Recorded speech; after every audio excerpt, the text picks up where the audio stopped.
In today's episode, I'm excited. I'll be talking with Dr. Chris Zaino. Dr. Zaino is a world renowned speaker, author, and entrepreneur. Dr. Zaino built one of the largest wellness clinics in the world, seeing thousands weekly.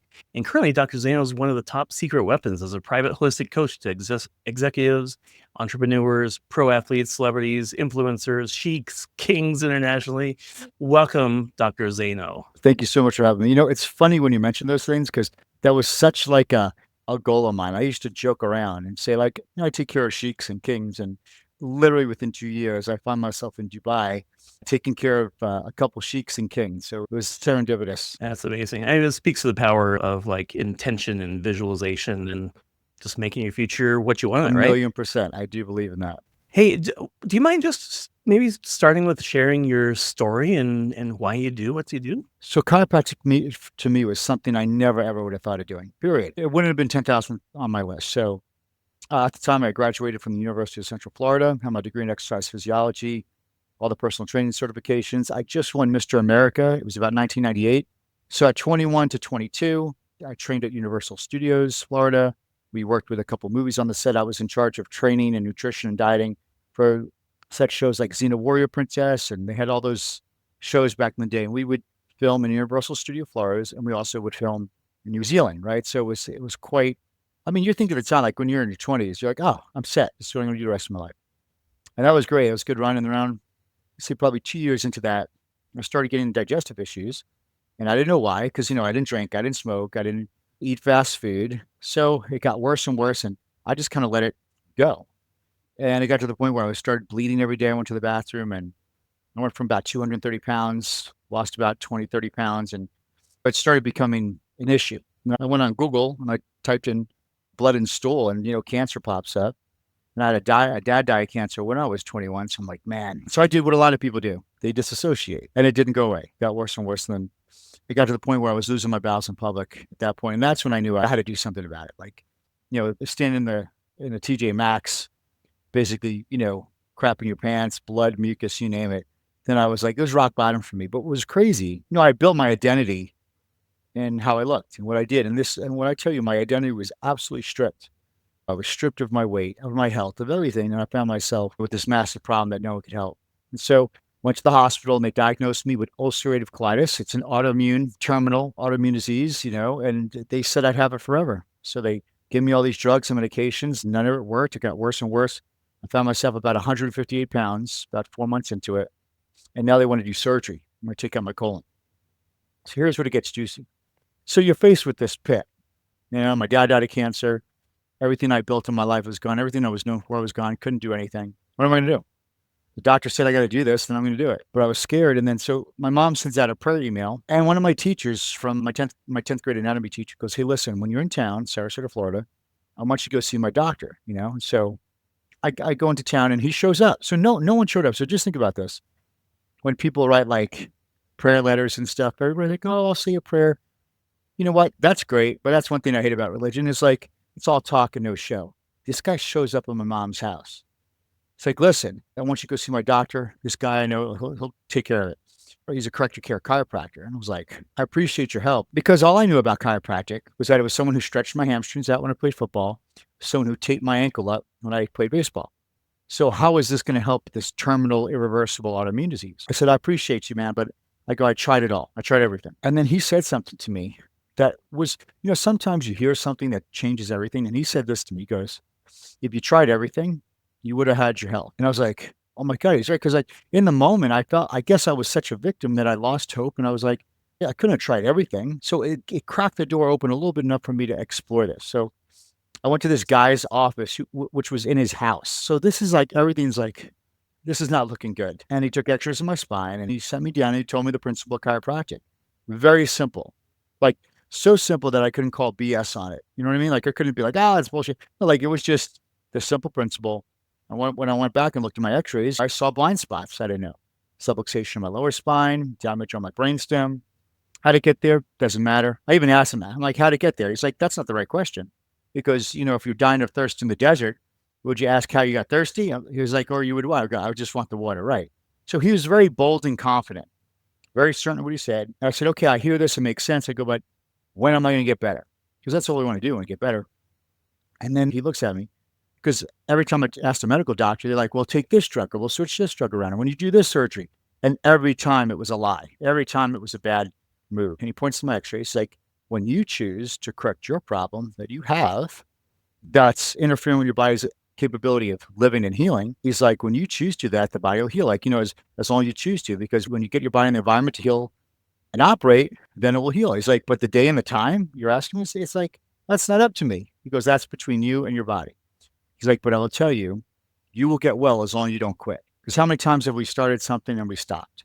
Or you made a resolution and we stopped? Because in our brains, if you're watching this, Kairos, and you watch this, in patients' brains, they have these three things. They tend to say, well, I'm going to put this much time and this much effort and this much energy and this much money into this.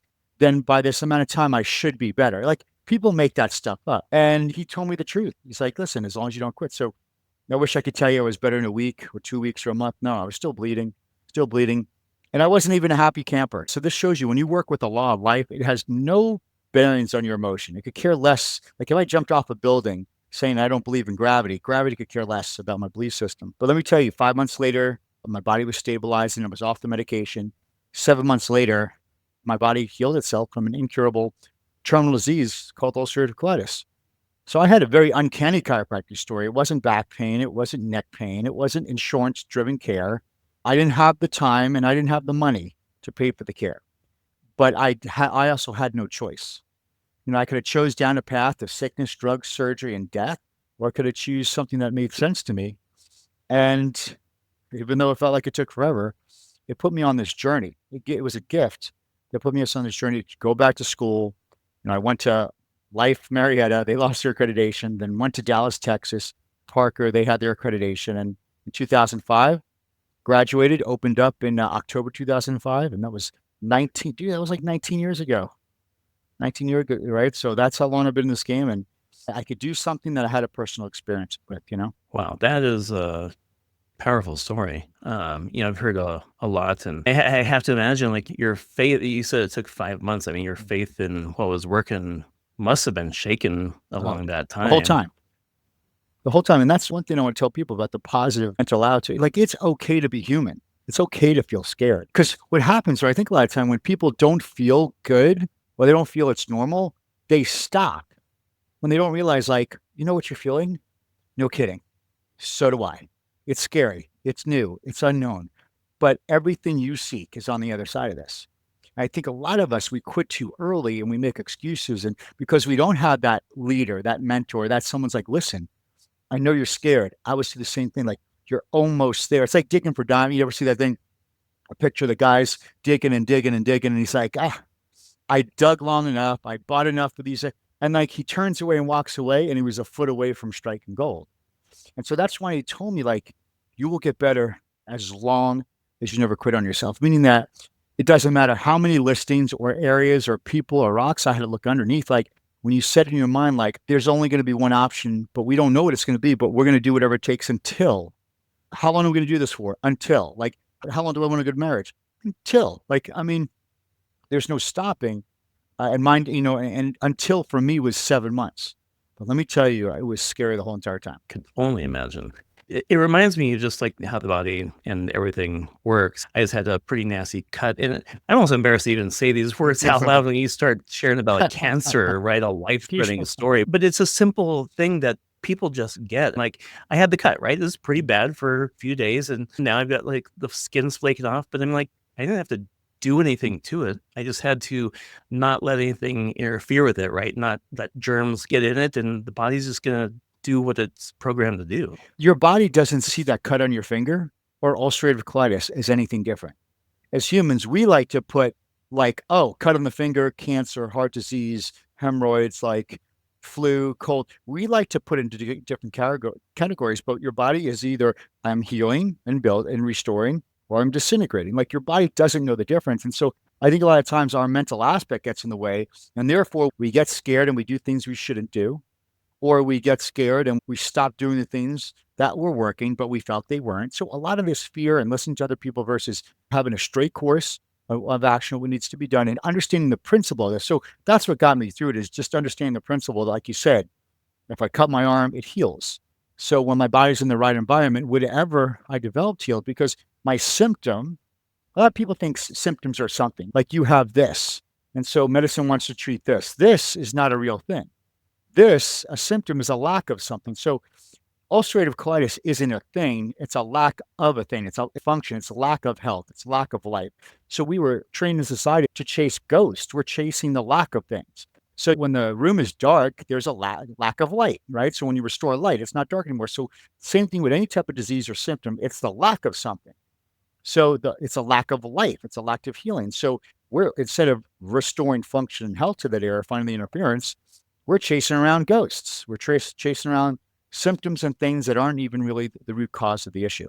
Yeah, that's so true, and I feel like we could just talk for Yeah. hours on that alone, but with all the chiropractic Mhm. listeners out there, I think we're preaching to Yeah. the choir, but how would you, like, relate that to, say, some of your coaching clients? Like, just in some of the principles we just discussed, how's it apply, like, what you see them and perhaps what you're coaching them with in their Mm. own lives and Well, practices? it's exact like, the chiropractic principle of how the body it's a lens you can look at all life over. It's causation, right? There's no cause that goes causeless. So when you look at anything in life, like you look to the cause of things, like that's why there's war. That's why there's all these things. So when you see the principle of the laws of life, working with the laws of the land, with the laws of nature, with the laws of the universe and not against it, then things are extremely helpful. A lot of the issues we have with poverty and toxic things. It's just because we're messing with natural laws. And then you hear stuff like the original Tesla back in the day. He tried to do everything that worked with nature's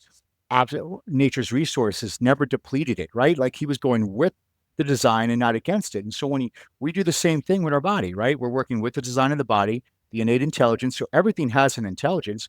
Actually, we're not trying to be super educated. We're trying to become, and it's nice to stay unknowingly knowing that the body knows what I know more than anything else and working with it, getting out of the way, knowing that universal law of life is the only thing that knows what I need, not some book or something that someone wrote. Yeah, it's just like congruence, just work with it, not against it. Yeah, right. Tell me a little bit about like what do you do differently in your space or what makes you unique compared to others? I think what makes it unique is I found my vehicle, right? So everybody has a vehicle of influence. So there's one to one. Some people are very good one to one.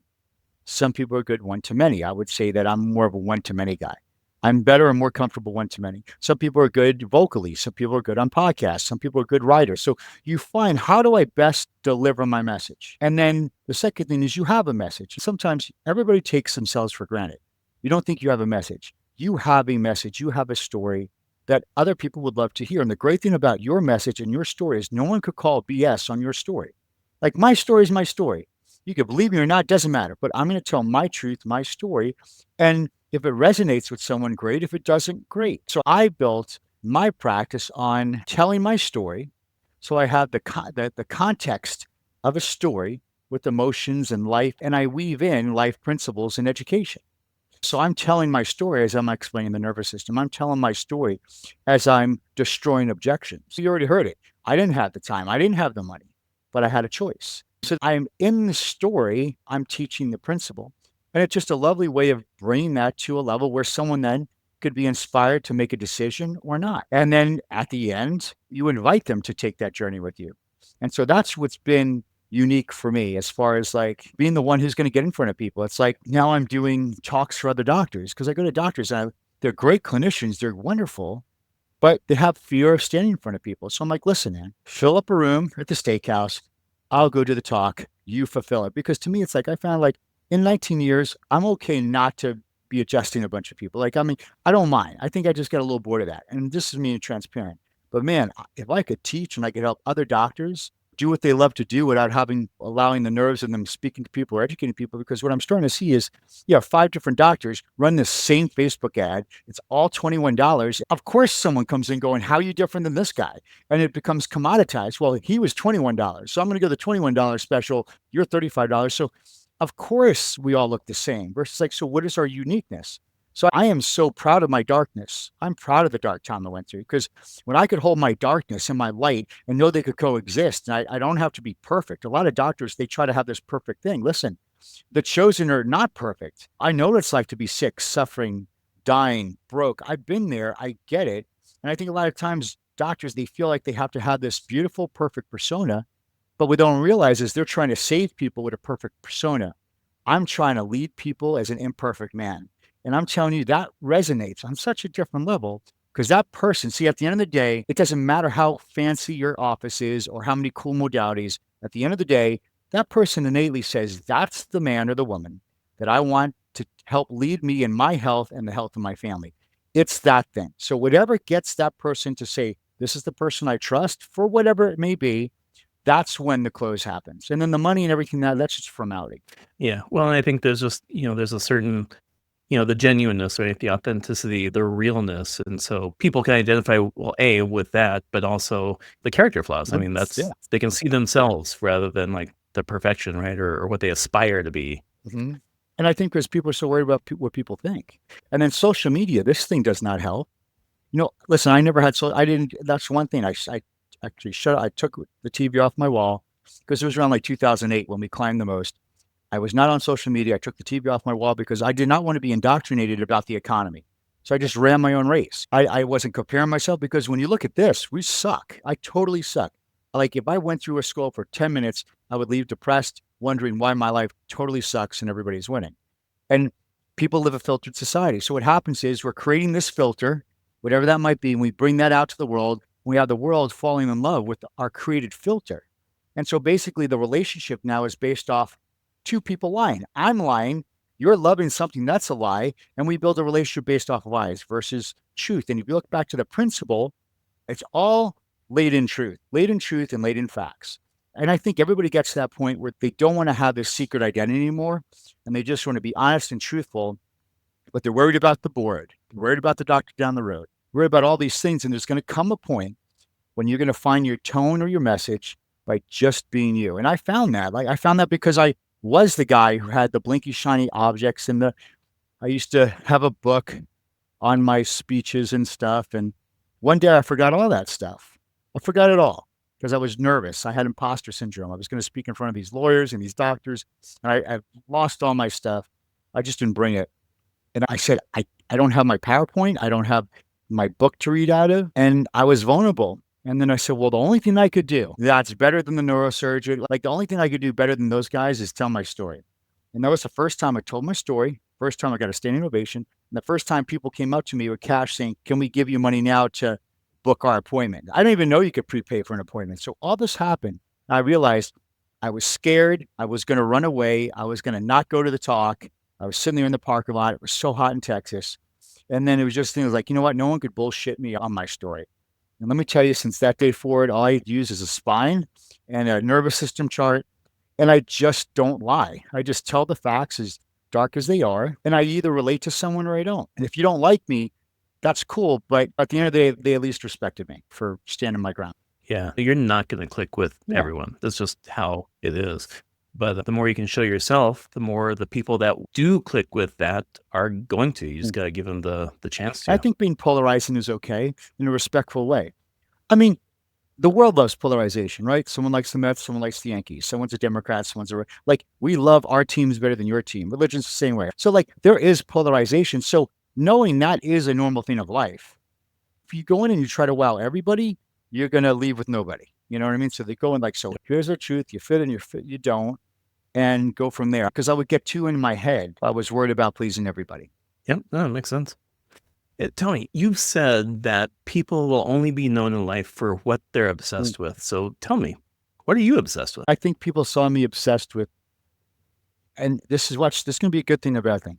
There was a part of me that I was obsessed with saving lives because the group I was with, like we say, hey, we're going to save lives. And even though that made me extremely successful, but as I grew older, I realized that if you put yourself out there to be a savior, you will get crucified. Your job is not to be a savior. I help lead people.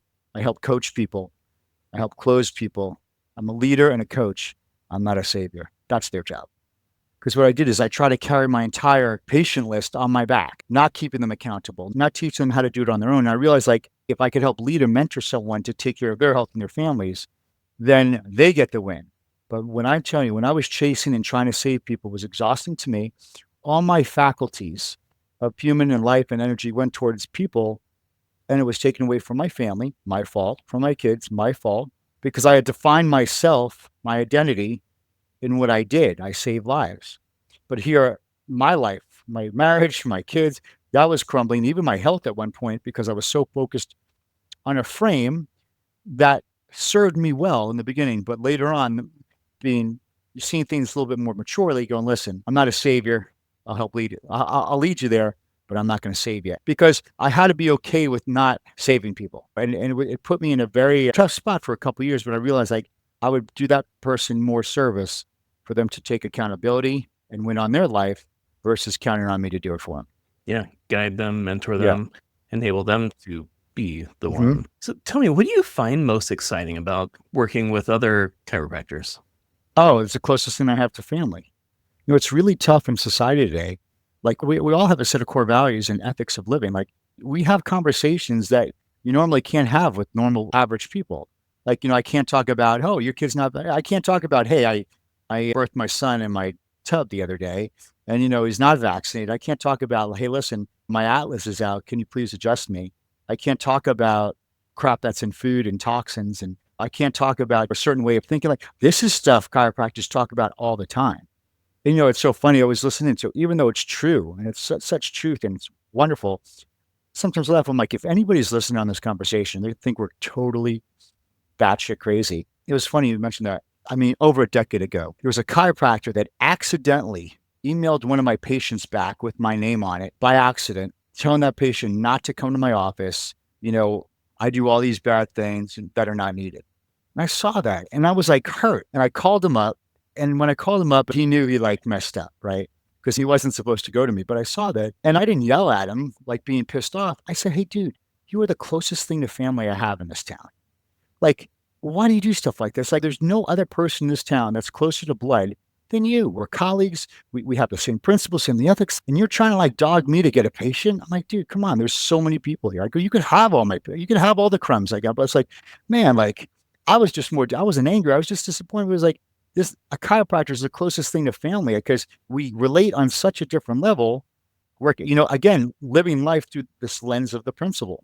Yeah, that's awesome. I can identify with that to an extent. I mean, what I found is started to work with, talk to more chiropractors. I found like, oh, our views on health and life Yeah. and like some of the things you just mentioned there, right? They were very well aligned. And so I've just loved stepping into the space and just I'm thankful to talk to folks like you and others who believe the same things I believe and just love being a part of that.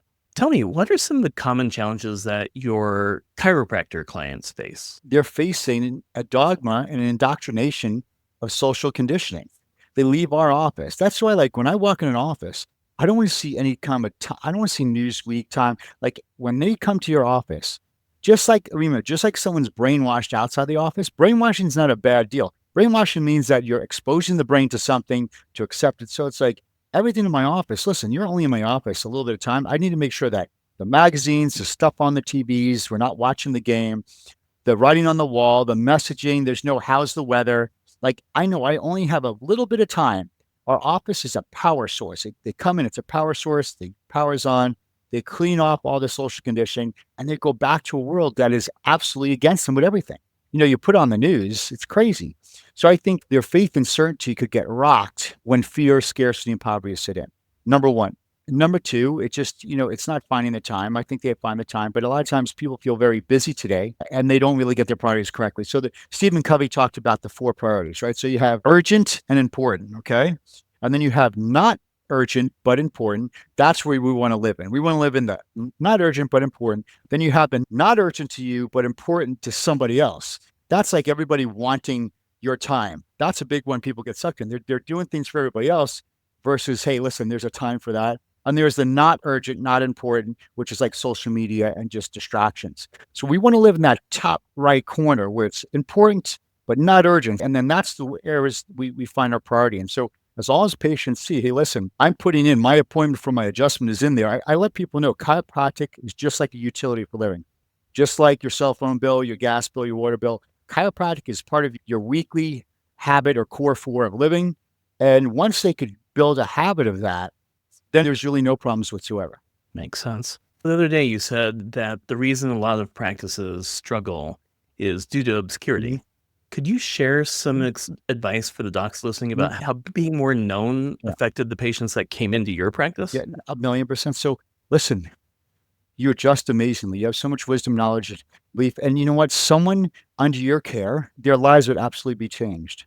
But the thing is, they don't know your name, they don't know who you are, and they don't know what you do. So it's obscurity. They don't know. And this is why you don't shake your fist and get pissed off when they're going to maybe some other doctor down the road that you're like, listen, let's face it, I know I'm better. I give better service. It doesn't matter. That person is making themselves known. So this is where in today's society, whether it's social media, trust me, I adjusted so many dang people. And one of my associates was this guy, Joseph Cipriano. He's the Y strap doctor. And you know what? He was just an associate, stuff like that. The Y strap person who's just in my office, he absolutely blew up on YouTube. And for me, I was so like self-righteous for chiropractic. I'm like, that chiropractic adjustment is sacred. I will never get it on videotape. And he's like 700,000 followers, like crushing it in that type of business model because it was new and it was fresh. And that showed, so it had nothing to do with the adjustment skills. He had eyeballs. He had attention. People knew who he were, and people would fly all over the country, still do, just to come and see him. And I sit there and it's like, man, just people, no matter how good I was doing talks, just people knew him more than they knew me. And I think in today's society, social media, and a lot of times organic social media just isn't the deal. We're getting to the point where you need to invest in social media to get your ads out there because medicine is spending billions of dollars to get known, right? That's why people know you spend $50 a day, you're spending 600 million, or 60 million a day. And you wonder why people are going to the doctor for drugs and medication and they're thinking that you're not going to do it for them. The doctor's charging 6 times the amount than you. You're charging a really, really low price. So value wise, they're going to always assume that the more expensive doctor that they see the commercials on is going to be more valuable. So I think that obscurity thing is we just have to get out there more. And that's, I mean, the only thing I see is doing ads, doing talks, social media. We're not going to be able to ignore it. You can't ignore it at this point. So I really highly recommend either yourself or someone in your team start getting that going. Well, yeah, and people are on their phones, right? They're on social Mhm. media anyways. So if you're not on there, then that the folks are ignoring you basically. 1,000,000%. Like you're right. Like you have their, you meet them here. And if you fight it, you're going to get frustrated. You could still do it in your values and your core values and teach what you want. And you know what? And yes, it's going to take long. This is not like you do a print ad and you have 60 people coming in. Like another thing I was thinking, it takes a lot longer for people to trust people now. So it may take 1 year of someone seeing you before they say, listen, all right, I'm going to check this person out. I mean, it's a long time. It's a lot, but you know what? A year is going to pass. You might as well have a year worth of content and just getting started in a year. Exactly. And you can leverage that in Yeah. so many ways, but really it's kind of like like you were saying with the commercials and the pharmaceutical ads, those messages are going into people's brains. They're going to absorb it. So they need to hear a better message. So since you grew your practice to 2,000 weekly visits, I believe you said by finding your X factor, what other insights or tips could you share with our chiropractic community about I only could tell you what I know. And I've helped a lot of doctors. And the whole key was just getting real about what is your expert? What do you love to do? How do you like to communicate with people?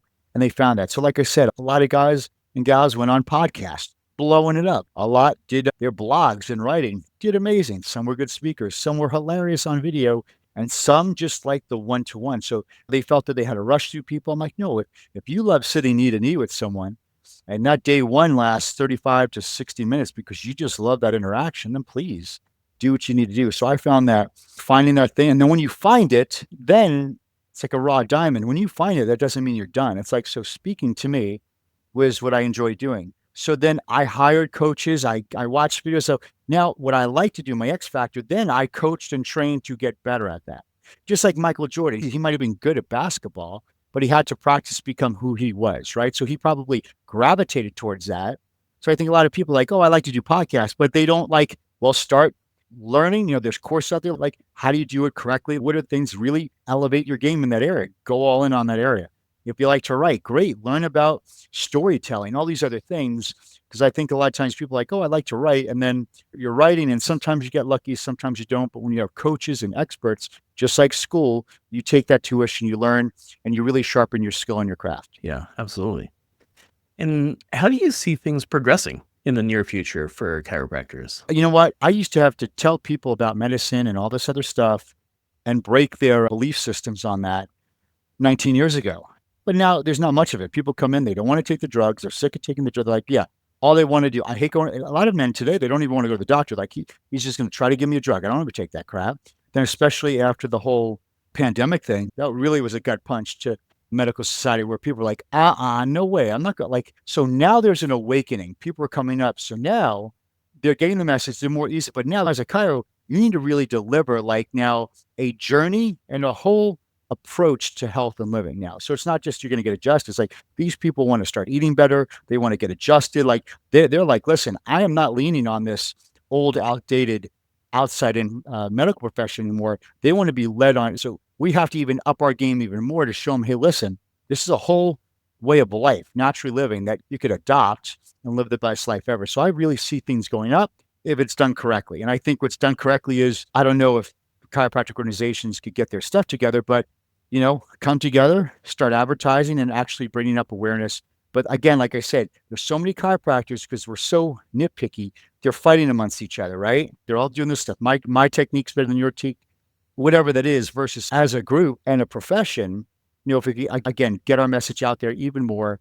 I know a good friend of mine, Dr. Tabor Smith, he did a whole documentary called A Better Way, because chiropractors joining chiropractors ain't going to do anything, but it's getting our message out to the public. Then I really see that you'll see a huge increase in that as well, because people have definitely lost faith in the medical model. I totally agree. In fact, I saw something just this week about over the last 4 years, right, that the faith in the medical community has just gone down so much. And if their faith in that, what they believe around that idea of, we'll call it medicine, right, or Yep. health, that's withering. It's time to replace it with a better idea, a better way.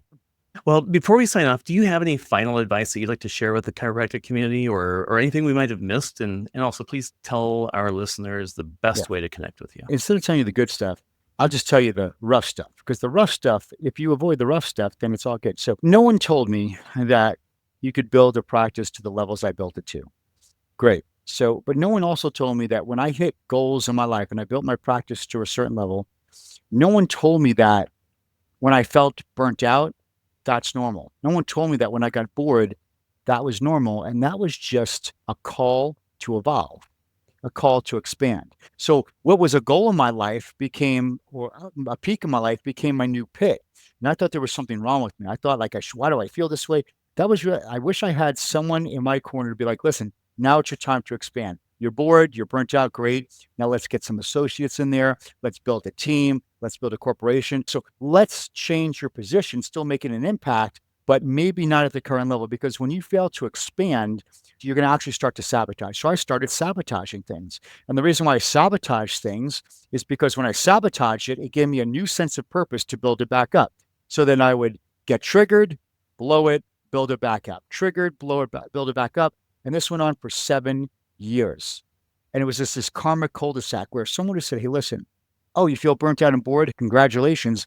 It's your time to expand, something new, something bigger. Still here, taking your vision, getting it bigger, but why don't we bring extra doctors in? Why don't we get you some help? Why don't you buy some of your time back and still continue to expand? So when you guys start to feel boredom and when you start to feel burnout, then like I realized like now it's a great question. I could help you build any type of practice you want. I don't see myself as a chiropractic coach. Got plenty of great coaches. I want to be the guy that works on the doctor outside the practice. Because if someone would just put me aside and be like, dude, congratulations, you hit this peak. Your new peak is now your pit. It's time to expand. And this is life. And would have kind of just let me see that versus feeling guilt and shame, and my trajectory would have been much smoother. Thank you so much for sharing your insights with us today, Dr. Zaino. We'll make sure to link to your program in the show notes in case anyone wants to take a closer look at that, as well as your upcoming programs and just everything else we covered today by going to chiropracticeinsights.com. Yeah, Instagram. Just get me right on Instagram. I'm very direct message. No fancy funnels for me. Just contact me. All right. Thanks again, Dr. Zaino. So Appreciate your time. Bye-bye.